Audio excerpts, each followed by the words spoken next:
No. Hi there. Tonight's book, Side by Side, by Rachel Bright and Debbie Gliori. Side by Side. Deep in the heart of Winter Mouse Wood, down in the grass where the autumn trees stood, lived all kind of creatures, some big, some small, some spiky, some furry, some short, and some tall. And here was a family of mousily folk who nestled in burrow holes under an oak.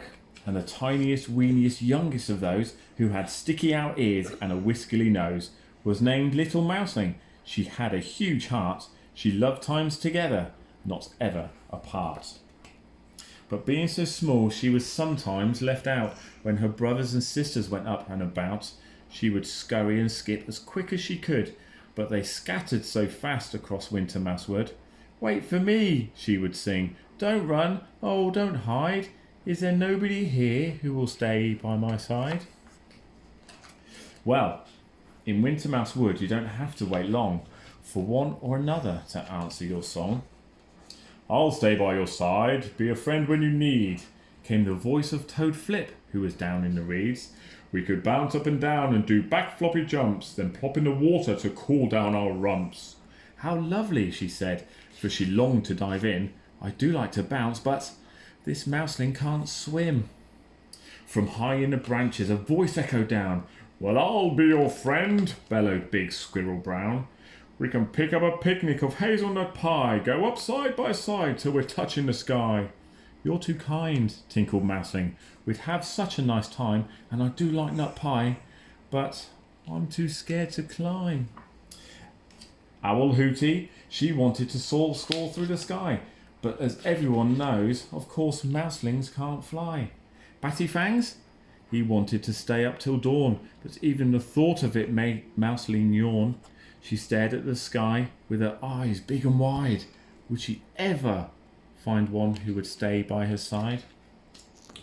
And as dark came in shadows and rain dropped in drips, this mouseling ran out of her scurry and skips. So she sat very quiet in her silvery fur. Dad? No one seemed perfectly matching to her. It seemed in this world she was out on her own. Deep in Winter Mouse Wood she felt quite alone. But someone had heard her side-by-side song, someone who'd been around all along.